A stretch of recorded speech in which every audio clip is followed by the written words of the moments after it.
बिस्मिल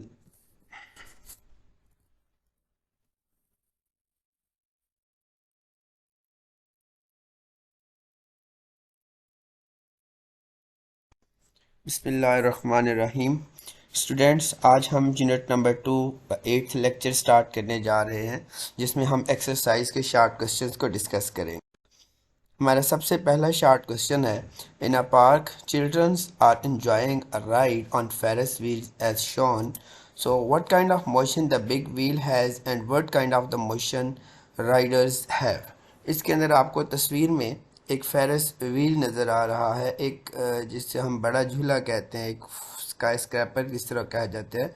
इस तरह का एक झूला है जो वर्टिकली इस तरह वो मूव करता है। तो इसकी मोशन के दौरान सवाल ये पूछा गया है कि इस व्हील का और इसके अंदर बैठे हुए जो राइडर्स हैं उनकी जो मोशन है वो किस तरह की होगी। तो पहले हम व्हील की मोशन डिस्कस करेंगे। यहाँ पे जो व्हील की मोशन है that is basically rotatory motion, क्योंकि व्हील जो है वो एक एक्सिस के गिर्द रोटेट कर रहा है, और वो जो एक्सिस है वो एक्सिस दरअसल इस व्हील के अंदर ही लाई करता है।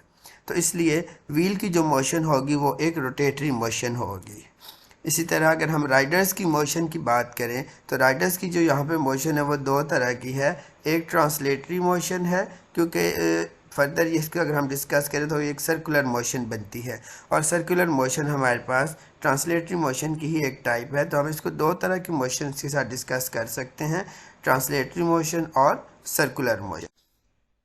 क्वेश्चन नंबर 2 है, a boy moves from some time gives two situations in which his displacement is zero but covered distance is not zero। हमने ऐसी दो मिसालों से वाज़े करना है कि दो सिचुएशंस हमने ऐसी बतानी है जिसके अंदर एक बच्चा मूव कर रहा हो तो उसका डिस्प्लेसमेंट ज़ीरो हो लेकिन उसका डिस्टेंस ज़ीरो ना हो। तो हमारे पास इस तरह की दो मुख्तलिफ मिसालें हैं, एग्जांपल्स हैं जिसके अंदर डिस्प्लेसमेंट ज़ीरो हो सकता है लेकिन जबकि डिस्टेंस ज़ीरो ना हो। उसमें से जो पहली हमारी एग्जांपल है उसमें यह है कि एक बच्चा मसलन पॉइंट ए से मूव करना शुरू करता है। वो ए पॉइंट से मूव करता हुआ सपोज इधर बी पॉइंट की तरफ जाता है, और बी से फिर वो सी पॉइंट पे जाएगा, और सी पॉइंट से फिर वापस मोड़ के वो सीधा ए पॉइंट पे आता है। तो इस केस में ऑब्जेक्ट ने जहाँ से मूव करना शुरू किया था वो उसी पॉइंट के ऊपर अपनी मोशन को एंड कर रहा है।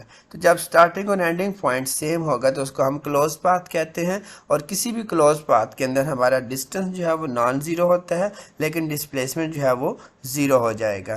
तो जब भी हमारा स्टार्टिंग और एंडिंग पॉइंट सेम होगा उस वक्त ऑब्जेक्ट का एक्सेलरेशन ज़ीरो होगा, ऑब्जेक्ट का डिस्प्लेसमेंट जो होगा वो ज़ीरो होगा।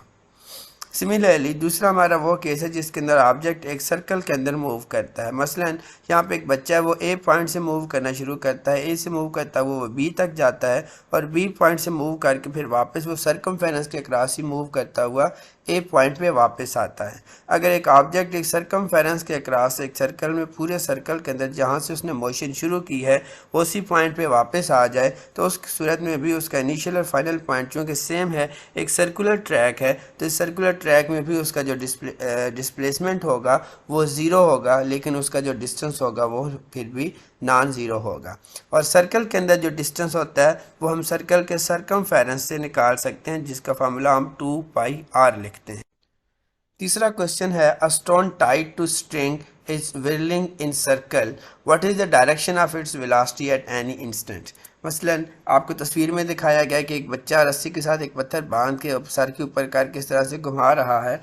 ये हमारे पास एक साइड व्यू है इसका। अगर हम इसको टॉप से देखें, ये बच्चा नीचे खड़ा और इस तरह से रस्सी घुमा रहा है, तो रस्सी जो है वो एक सर्कल में इस तरह से मूव कर रही है, और बच्चे ने जहाँ से रस्सी का दूसरा सिरा पकड़ा है वहाँ से लेके पत्थर तक की जो लेंथ है ये स्ट्रिंग की, ये बेसिकली यहाँ पे इस सर्कल का रेडियस बन रहा है। सो यहाँ पे अगर हमने इस ऑब्जेक्ट के अंदर, इस मोशन के अंदर ऑब्जेक्ट की वेलोसिटी की डायरेक्शन हमने बतानी हो तो इसके लिए हम इस मिसाल को देखते हैं जिसके अंदर हम एक देखते हैं कि एक एटम है जिसके अंदर एक इलेक्ट्रॉन न्यूक्लियस के गिर्द एक सर्कुलर ऑर्बिट में मूव कर रहा है। तो जब हमने सर्कुलर मोशन डिस्कस की थी वहाँ पे हमने जब वेलोसिटी को डिस्कस किया था वहाँ पे हमने इस मोशन को डिटेल में देखा था कि जब भी कोई ऑब्जेक्ट सर्कल में मूव करता है तो उसकी वेलोसिटी किसी भी टाइम के ऊपर टेंजेंट के साथ होती है। तो हम सर्कल के साथ एक लाइन ड्रा करते हैं जो ऑब्जेक्ट की मूविंग डायरेक्शन के साथ उसी साइड पे उसका एरो लगाया जाता है। तो जिस डायरेक्शन में एरो होगा बेसिकली वेलोसिटी की वो डायरेक्शन होती है, और ऑब्जेक्ट उस टाइम के ऊपर उस डायरेक्शन में मूव करता है। अगर ये ऑब्जेक्ट यहाँ से से मूव करके आगे आ जाएगा, तो अगले पॉइंट के ऊपर जब हम इसको चेक करेंगे तो वहाँ पे जो दरअसल इसकी वेलोसिटी होगी, वो वेलोसिटी अगर हम इस पॉइंट के ऊपर चेक करें तो यहाँ पे इसकी वेलोसिटी जो होगी वो इस डायरेक्शन में हो जाएगी। इसी तरह अगर हम इसको किसी तीसरे पॉइंट के ऊपर यहाँ पे चेक करें तो यहाँ पे जो वेलोसिटी की direction it will be like this one. इसी तरह अगर हम आगे चेक करते हैं तो हर अगले पॉइंट के ऊपर जो उसकी वेलोसिटी की डायरेक्शन होगी वो वेलोसिटी की डायरेक्शन इस तरह से चेंज होती जाएगी। सो किसी भी सर्कल के अंदर जब ऑब्जेक्ट मूव करता है तो उसकी वेलोसिटी सर्कल के साथ टेंजेंट की डायरेक्शन पे होती है। टेंजेंट एक ऐसी लाइन को कहा जाता है जो लाइन सर्कल को एक्सटर्नली सिर्फ एक पॉइंट के ऊपर टच करती हुई गुजरती है। चौथा सवाल है, is it possible to accelerate an object without speeding it और स्लोइंग डाउन, कि क्या हम किसी ऑब्जेक्ट को स्पीड अप या स्लो डाउन किए बगैर उसका एक्सेलरेशन चेंज कर सकते हैं। इसके लिए हम ये सर्कुलर मोशन की मिसाल को फर्दर एलेबोरेट करते हैं कि ऑब्जेक्ट जब सर्कल में मूव कर रहा था, यहाँ इस पॉइंट पे था तो इसकी वेलोसिटी का ये टेंजेंट था और एक्सेलरेशन इसका सेंटर की तरफ था, और जब हम यहाँ पहुँचते हैं तो वेलोसिटी की डायरेक्शन इधर हो जाती है और इसका एक्सेलरेशन जो है वो अगेन सेंटर की तरफ ही है। जब ऑब्जेक्ट यहाँ पहुँचता है तो वेलोसिटी की डायरेक्शन ये होगी, लेकिन एक्सेलरेशन अब भी सेंटर की तरफ ही है। यहाँ पे ये ग्रीन एरो आपको डायरेक्शन ऑफ मोशन दिखा रहा है कि सर्कल में ऑब्जेक्ट एंटी क्लॉकवाइज डायरेक्शन में मूव करता है। जब वो इस पॉइंट पे आता है तो ऑब्जेक्ट की वेलोसिटी इधर और उसका एक्सेलरेशन स्टिल देखें तो वो सेंटर की तरफ ही है। अगर आप 4 रेड एरोज के साथ जो वेलोसिटीज दिखाई गई हैं उनको ऑब्जर्व करें तो हमें लगेगा, नजर आएगा कि हर पॉइंट के ऊपर वेलोसिटी की जो डायरेक्शन है वो चेंज हो रही है। लेकिन इन चारों पॉइंट्स के ऊपर अगर आप एक्सेलरेशन को ऑब्जर्व करें तो चारों पॉइंट्स के ऊपर एक्सेलरेशन की जो डायरेक्शन है वो हमेशा टुवर्ड्स द सेंटर है। तो इस सूरत में ऑब्जेक्ट का एक्सेलरेशन जो होता है वो कांस्टेंट रहता है, लेकिन ऑब्जेक्ट जो होगा वो उसकी वेलोसिटी चेंज होती है। और इस केस डायरेक्शन अगर हम देखें तो ऑब्जेक्ट स्लो डाउन या स्पीड अप तो नहीं हो रहा, एक यूनिफॉर्म या कांस्टेंट स्पीड के साथ मूव करता है, लेकिन उसका जो एक्सेलरेशन होता है ऑब्जेक्ट का वो जीरो होता है। So, an object can accelerate without changing speed if it changes direction. For instance, a car moving at a constant speed around a circular track experiences acceleration towards the center without speeding up or slowing down. Question number 5 है, can a car moving towards right have direction of acceleration towards left? So, यहाँ पे हमें object की motion को देखेंगे कि जब गाड़ी स्पीड अप हो रही होती है वो आगे की तरफ मूव करती है और एक्सेलरेशन भी फॉरवर्ड डायरेक्शन के अंदर वेलोसिटी की डायरेक्शन में होता है। लेकिन जब हम ब्रेक्स अप्लाई करते हैं तो ऑब्जेक्ट स्लो डाउन होता है, स्टिल इसकी वेलोसिटी की डायरेक्शन तो उधर ही होगी, फॉरवर्ड ही, लेकिन स्लो डाउन होने की वजह से उसका जो एक्सेलरेशन होगा वो डिसेलरेशन बन जाता है और उसकी डायरेक्शन उल्ट हो जाती है। जब ब्रेक्स अप्लाई की जाती हैं गाड़ी स्लो डाउन हो रही होती है। ये हमारे पास वो केस है जिसके अंदर ऑब्जेक्ट के पास जो एक्सेलरेशन है वो डायरेक्शन ऑफ मोशन की अपोजिट है।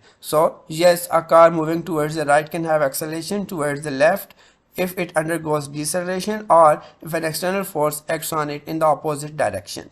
For example, if brakes are applied, the car experiences acceleration towards the left as it slows down. Means to say कि हम सिंपल वर्ड्स में कहें तो जब वेलोसिटी डिक्रीज हो रही होती है उस वक्त एक्सेलरेशन ऑब्जेक्ट की वेलोसिटी के अपोजिट डायरेक्शन में होता है या डायरेक्शन ऑफ मोशन की अपोजिट डायरेक्शन में होता है। सवाल number 6, question number 6, with the help of daily life example describe the situation in which acceleration is in the direction of motion, acceleration is against the direction of motion and acceleration is zero and body is in motion. पहली 2 मिसालें तो questions का answer तो हमारे पास इसी diagram के अंदर है जिसको हमने प्रीवियस क्वेश्चन के अंदर भी डिस्कस किया कि जब हम ऑब्जेक्ट को एक्सेलरेटर प्रेस करते हैं वो स्पीड अप होता है तो वेलोसिटी बढ़ती है, एक्सेलरेशन भी बढ़ रहा है। इन दिस केस वेलोसिटी और एक्सेलरेशन जो होंगे वो दोनों एक ही डायरेक्शन के अंदर हैं, mean acceleration is in the direction of motion. ठीक है, पहला केस हमारा है वो है जब ऑब्जेक्ट एक्सेलरेट कर रहा होगा।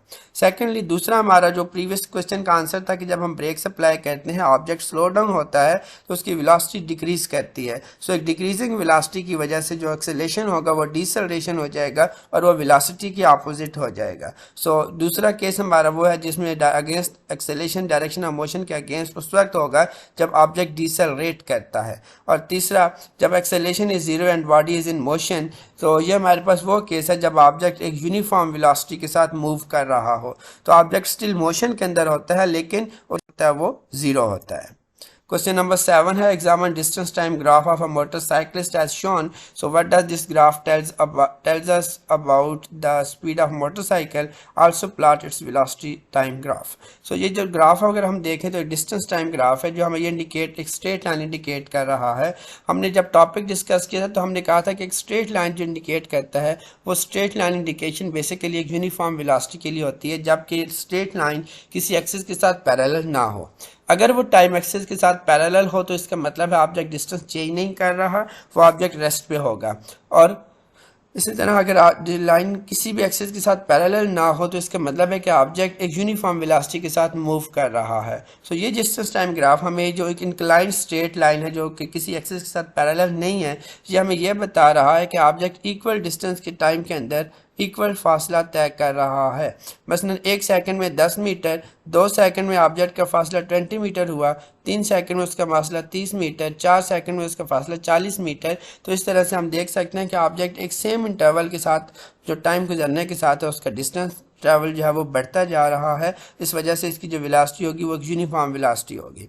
सिमिलरली जब हम इसका वेलोसिटी टाइम ग्राफ प्लॉट करना चाहते हैं तो चूंकि ये इक्वल टाइम के अंदर इक्वल फासला तय कर रहा है तो इसलिए इसका जो वेलोसिटी टाइम ग्राफ होगा वो एक स्ट्रेट लाइन होगा जो कि टाइम एक्सिस के साथ पैरेलल होगा, यानी कि ज़ीरो टाइम के ऊपर जो उसकी स्पीड टाइम 1 सेकंड पे होगी वही स्पीड 2 सेकंड पे, वही 3 सेकंड पे और वही थ्रू आउट इसकी चलेगी। इसलिए जब भी हम स्पीड टाइम ग्राफ एक कांस्टेंट स्पीड वाले ऑब्जेक्ट को ड्रा करते हैं तो हमें टाइम आता है। Question number 8, which controls in the car can produces acceleration और डिसेलरेशन इन इट। तो गाड़ी के अंदर 3 कंट्रोल्स ऐसे होते हैं जो उसके अंदर एक्सेलरेशन या डिसेलरेशन प्रोड्यूस कर सकते हैं। मसलन पहला है एक्सेलरेटर, जिसको हम प्रेस करते हैं तो ऑब्जेक्ट या गाड़ी जो है उसकी स्पीड बढ़ती है, वो एक्सेलरेशन प्रोड्यूस करेगी। सेकंड ब्रेक्स, जब हम ब्रेक अप्लाई करते हैं गाड़ी स्लो डाउन होती है, वो डिसेलरेशन प्रोड्यूस करती है। और तीसरी चीज़ है स्टेयरिंग। स्टेयरिंग से चूँकि गाड़ी की डायरेक्शन चेंज होती है तो डायरेक्शन चेंज होने से भी वेलोसिटी चेंज होगी, और वेलोसिटी चेंज एक वेक्टर क्वांटिटी है और एक्सेलरेशन भी एक वेक्टर क्वांटिटी है, तो डायरेक्शन चेंज होने से भी एक्सेलरेशन प्रोड्यूस होता है। सो एक्सेलरेटर, ब्रेक्स और स्टीयरिंग हमारे पास 3 ऑब्जेक्ट्स हैं जो किसी भी गाड़ी के अंदर एक्सेलरेशन या डिसेलरेशन प्रोड्यूस सकते हैं। Question number 9. If 2 stones of 10 kg and 1 kg are dropped from 1 kilometer high tower, which will hit the ground with greater velocity? Which will hit the ground first? Neglect the air resistance. यहाँ पे air resistance नहीं है, इसका मतलब यह है कि objects जो है वो वैक्यूम के अंदर मूव कर रहे हैं, कोई उनके ऊपर अपोजिंग फोर्स नहीं है। जब अपोजिंग फोर्स ना हो तो ऑब्जेक्ट जो है वो एक और दूसरा ऑब्जेक्ट एक ही हाइट से गिराए गए हैं, so both will experience same gravitational force. क्योंकि ज़मीन से एक से फिक्स हाइट के ऊपर अगर 2 मुख्तलिफ ऑब्जेक्ट्स रखें तो दोनों के ऊपर जो फोर्स लगेगी, दोनों के ऊपर जो ग्रेविटेशनल फील्ड एक्ट करेगी वो उसकी स्ट्रेंथ सेम होगी। इसलिए दोनों ऑब्जेक्ट्स जो होंगे वो एक ही वेलोसिटी के साथ मूव करेंगे। जब दोनों एक ही वेलोसिटी के साथ मूव कर रहे हैं, एक इक्वल हाइट के ऊपर दोनों को ड्रॉप किया गया था, तो दोनों ज़मीन के साथ जब हिट करेंगे तो एक ही टाइम के ऊपर आके हिट करेंगे। Question number 10. A 100-gram ball is just released from rest and another is thrown downward with velocity of 10 meters per second. So which will have greater acceleration? किसका acceleration ज़्यादा होगा? Neglect the air resistance. Air resistance हमने neglect कर देनी। Air resistance neglect करने का again हमें यही मतलब है कि ऑब्जेक्ट जो है वो वैक्यूम के अंदर मूव कर रहे हैं, कोई उनके ऊपर अपोजिंग फोर्स नहीं है। अब चूंकि एक को 0 से रिलीज़ किया गया और एक को 10 मीटर पर सेकेंड की वेलोसिटी दे दी है, उसके बाद दोनों को फ्री कर दिया गया है कि they will have to move under the action of gravity, they have to freely fall under the action of gravity. तो चूंकि दोनों फ्री फॉलिंग स्टेट के अंदर है, तो फ्री फॉलिंग स्टेट के अंदर कोई भी ऑब्जेक्ट चाहे उसकी इनिशियल वेलोसिटी 0 हो, चाहे उसकी इनिशियल वेलोसिटी कुछ भी हो, उसका जो इंक्रीजिंग एक्सेलरेशन होगा वो एक्सेलरेशन ग्रेविटेशनल एक्सेलरेशन ही होता है और उसकी वैल्यू 9.8 मीटर्स पर सेकेंड होगी। यानी कि जो 2 ऑब्जेक्ट्स रिलीज किए गए हैं, 1 सेकंड के बाद अगर देखें तो जो ऑब्जेक्ट रेस्ट से स्टार्ट छोड़ा गया था उसकी 1 सेकंड के बाद वेलोसिटी 9.8 तकरीबन होगी, और दूसरा जो 10 मीटर पर सेकंड से रिलीज किया गया था उसकी वेलोसिटी 19.8 मीटर्स पर सेकंड होगी। Thanks for watching our lectures. हमारी इस वीडियो को लाइक करें, चैनल को सब्सक्राइब करें और हमारे इस चैनल फिज़िक्स बिहाइंड को अपने फ्रेंड्स एंड फैमिली के साथ शेयर करें ताकि मज़ीद लोग और आपके दोस्त भी इन वीडियो से फ़ायदा उठा सकें। अब तक के लिए इतना ही। नेक्स्ट लेक्चर के साथ फिर हाजिर होंगे। अल्लाह हाफिज़।